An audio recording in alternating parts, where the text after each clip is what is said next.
Hello बच्चों। आज हम अपनी कक्षा 11वीं की पाठ्य पुस्तक आरोह भाग 1 का पाठ पढ़ेंगे, गलता लोहा। ये पाठ जो है शेखर जोशी जी ने लिखा है और ये गद्य खंड से लिया गया है। तो बच्चों, पहले हम शेखर जोशी जी का जीवन परिचय पढ़ते हैं और उसके बाद मैं आपको सरल शब्दों में इस पाठ के सारांश को समझाऊंगी, जिससे आपको ये पाठ जल्दी से समझ में आ जाएगा। तो शेखर जोशी का जीवन परिचय पढ़ते हैं। शेखर जोशी का जन्म उत्तरांचल के अल्मोड़ा जिले में 1932 ईस्वी में हुआ।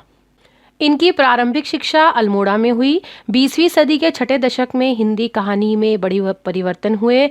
इस समय एक साथ कई युवा कहानीकारों ने परंपरागत तरीके से हटकर नई तरह की कहानियां लिखनी शुरू की। इस तरह कहानी की विधा साहित्य जगत के केंद्र में आ खड़ी हुई। इस नए उठान को नई कहानी आंदोलन नाम दिया। इस आंदोलन में शेखर जोशी का स्थान अनंतम है।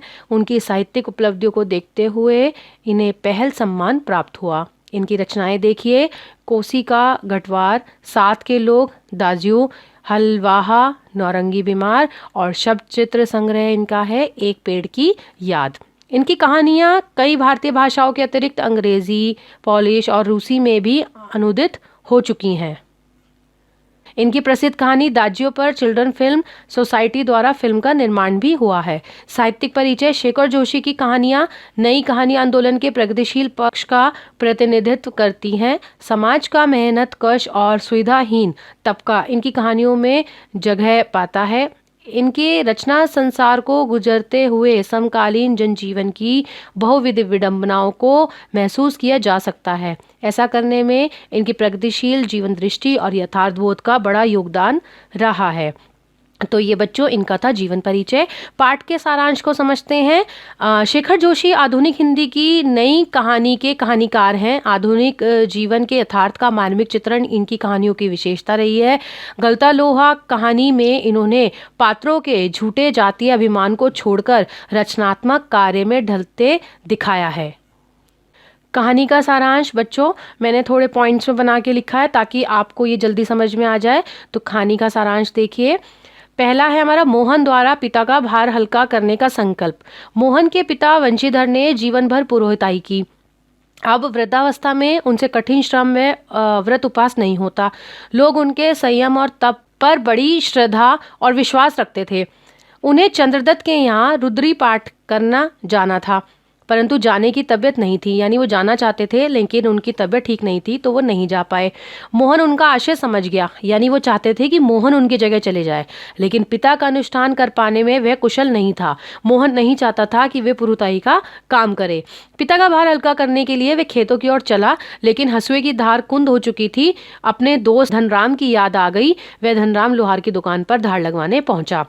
मतलब वो खेतों की तरफ चल दिया, क्योंकि वो खेती तो करना चाहता था लेकिन वो जो है पंडिताई नहीं करना चाहता था। तो उसका जो दोस्त था धनराम, वो लुहार था, तो उसको याद आ जाती है। वो उसकी दुकान पर हंसुए पर धार लगवाने के लिए चला जाता है।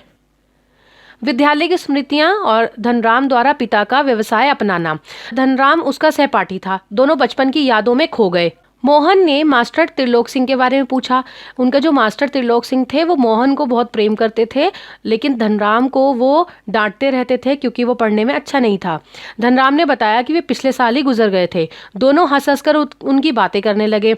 मोहन पढ़ाई व गायन में निपुण था। वे मास्टर का चहेता शिष्य था और उसे पूरे स्कूल का मॉनिटर बना रखा था। वे उसे कमजोर बच्चों को दंड देने का अधिकार देते थे। धनराम ने भी मोहन से मास्टर के आदेश पर डंडे खाए थे। धनराम उसके प्रति स्नेह व आदर भाव रखता था, क्योंकि जातिगत आधार की हीनता उसके मन में बैठा दी गई थी। उसने मोहन को कभी अपना प्रतिद्वंदी समझा ही नहीं। धनराम गांव के खेतिहर या मजदूर परिवार के लड़कों की तरह तीसरे दर्जे तक ही पढ़ पाया। मास्टर जी उसका विशेष ध्यान रखते थे। धनराम को 13 का पहाड़ा कभी याद नहीं हुआ। इसकी वजह से उसकी खूब पिटाई होती थी। मास्टर जी का नियम था कि सजा पाने वाले को अपने लिए हथियार भी खुद ही जुटाना पड़ता था। मतलब खुद ही हथियार लेकर आते थे और फिर मास्टर जी उसी हथियार से उसकी पिटाई करते थे। तो धनराम डर या मंदबुद्धि होने के कारण 13 का पहाड़ा नहीं सुना पाता था। मास्टर जी ने व्यंग किया एक दिन कि तेरा दिमाग में तो लोहा भरा है रे, विद्या का ताप कहाँ लगेगा इसमें। इतना कहकर उन्होंने थैले से 5-6 दरांतियां निकालकर धनराम को धार लगा लाने के लिए पकड़ा दी। हालांकि धनराम के पिता ने उसे हथौड़े से लेकर घन चलाने की विद्या सिखा दी। विद्या सीखने के दौरान मास्टर त्रिलोक सिंह उसे अपनी पसंद का बेच चुनने की छूट देते थे, परंतु गंगाराम इसका चुनाव जो है स्वयं करते थे। एक दिन गंगाराम अचानक चल बसे। धनराम ने सहज भाव से उनकी विरासत संभाल ली। गंगाराम जो थे वो धनराम के पिता थे। मोहन का बचपन। मोहन पढ़ाई में अच्छा था। उसे प्राइमरी शिक्षा पूरी करते ही छात्रवृत्ति मिल गई। इससे उसके पिता वंशीधर तिवारी उसे बड़ा आदमी बनाने का सपना देखने लगे। पैतृक धंधे में उन्हें निराश कर दिया था। वे कभी परिवार को पूरा पेट नहीं भर पाए, अतः उन्होंने गांव से 4 मील दूर स्कूल में उसे भेजना शुरू कर दिया। शाम को थका मांदा मोहन घर लौटता तो पिता पुराण कथाओं से उसे उत्साहित करने की कोशिश करते। वर्षा के दिनों में मोहन नदी पार गांव के यजमान के घर रहता था। एक दिन नदी में पानी कम था और मोहन घसियारों के साथ नदी पार कर घर आ रहा था। पहाड़ों पर भारी वर्षा के कारण अचानक नदी में पानी बढ़ गया। किसी तरह वे घर पहुंचे। इस घटना के बाद वंशीधर घबरा गए और उन्होंने मोहन को स्कूल नहीं भेजा। मोहन की विवशता। उन्हीं दिनों बिरादरी का एक संपन्न परिवार का युवक रमेश लखनऊ से गांव आया हुआ था। उससे वंशीधर ने मोहन की पढ़ाई के संबंध में अपनी चिंता व्यक्त की तो वह उसे अपने साथ लखनऊ ले जाने को तैयार हो गया। उसके घर में एक प्राणी बढ़ने से कोई अंतर नहीं पड़ा। वंशीधर को रमेश के रूप में भगवान मिल गया। मोहन रमेश के साथ लखनऊ पहुंचा। यहाँ से जिंदगी का नया अध्याय शुरू हुआ। घर की महिलाओं के साथ साथ उसने गली की सभी औरतों के घर का काम करना शुरू कर दिया। रमेश बड़ा बाबू था। वह मोहन को घरेलू नौकर से अधिक हैसियत नहीं देता था। मोहन भी यह बात समझता था। कह सुनकर उसे समीप के सामान्य स्कूल में दाखिला करा दिया गया। कामों के बोझ व नए वातावरण के कारण वह अपनी कोई पहचान नहीं बना पाया। गर्मी की छुट्टियों में भी वह तभी घर जा पाता जब रमेश या उसके घर का कोई आदमी गांव जा रहा होता। उसे अगले दर्जे की तैयारी के नाम पर शहर में ही रोक लिया जाता, मतलब उसे जाने ही नहीं दिया जाता था क्योंकि वह अपने घर का काम उससे सारा करवाता था। तो मोहन ने परिस्थितियों से समझौता कर लिया। वह घर को असलियत मतलब घर वालों को यानी अपने पिता को असलियत बताकर दुखी नहीं करना चाहता था। 8वीं कक्षा पास कर लेने के बाद उसे आगे पढ़ने के लिए रमेश का परिवार उत्सुक नहीं था क्योंकि पैसे ज्यादा खर्च करने पड़ते, तो वो उसको आगे पढ़ाने के उत्सुक नहीं थे। तकनीकी शिक्षा और बेरोजगारी की समस्या। अब उन्होंने क्या कहा कि पैसे कम लगेंगे, तो उन्होंने उसको कहा कि आजकल बीए एमए से कोई फायदा नहीं होता और कुछ तकनीकी शिक्षा का ज्ञान होना जरूरी है। तो बेरोजगारी का तर्क देकर कि इतने बीए एमए करके लोग बेरोजगार घूम रहे हैं, ये तर्क देकर उसे तकनीकी स्कूल में उसका मोहन का दाखिला करा दिया गया। अब वह पहले की तरह घर व स्कूल के काम में व्यस्त रहता।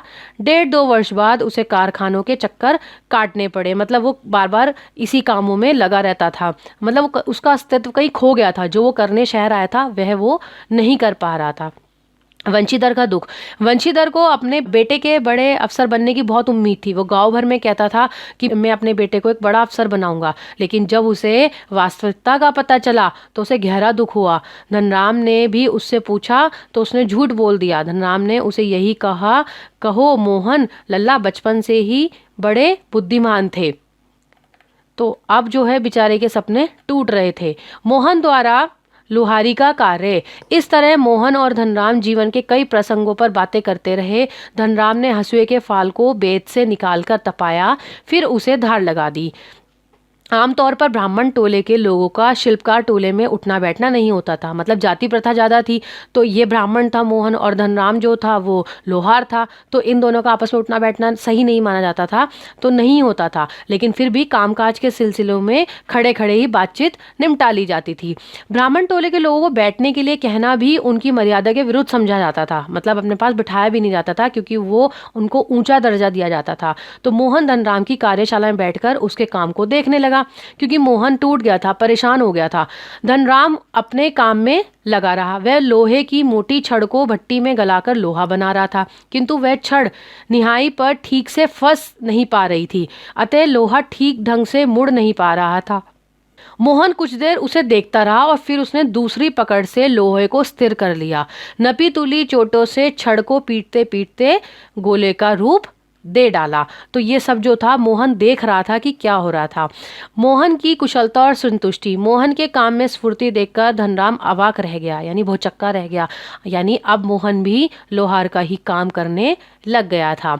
वे पुरोहित खानदान के युवक द्वारा लोहार का काम करने पर आश्चर्यचकित था, क्योंकि उसके लिए बड़े आश्चर्य की बात थी कि वो लोहार का काम कर रहा था, क्योंकि वो पढ़ने में बहुत होशियार था। लेकिन क्या हुआ, वो पढ़ ही नहीं पाया, मतलब उसे ऐसे अवसर ही नहीं मिले पढ़ने के। बाहर गया तो वहाँ भी उसका इस्तेमाल किया गया। तो धनराम के संकोच और धर्म संकट से उदासीन मोहन लोहे के छल्ले की त्रुटिहीन गोलाई की जांच कर रहा था। मतलब वो छल्लों को पूरे गोलाई आकार देकर उनको आग में तपाकर बना रहा था। उसकी आंखों में एक सृजन और चमक थी और नवीन सृजन के लिए प्रशंसा की कामना थी। तो बच्चों, ये आपकी जो कहानी है यहीं समाप्त होती है। इस पाठ के सार को मैंने आपको समझाया। आप मुझे कमेंट करके बताएं कि आपको समझ में आया। मेरे चैनल को सब्सक्राइब करें, इस वीडियो को लाइक करें, शेयर करें, ताकि और बच्चे भी इसको पढ़ सकें और समझ सकें।